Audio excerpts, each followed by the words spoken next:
magbabalita ng totoo, patas at walang kasinungalingan. WTV News and Current Affairs. Laging magbabadlay at magbabalita para sa bayan. Mga balita sa NewsServe. Operasyon versus grupo ng umano'y gun runners na uwi sa pamamaril. Barangay Chairman patay.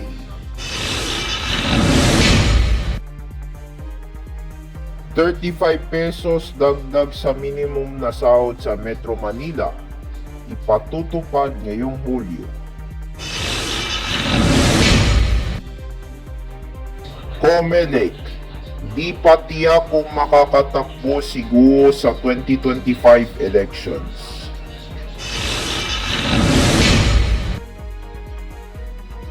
Ex-cabinet, official nang nagpadrino umano sa Pogo. Dapat pangalanan ayon sa Senate President.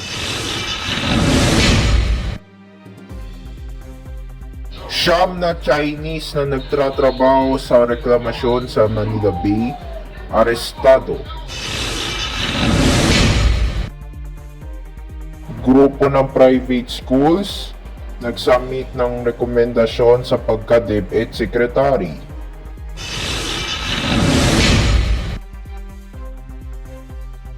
At sa Chika Surf, Korean actor Kim Ji-soo gumanap na Phil-Korean assassin sa Black Rider.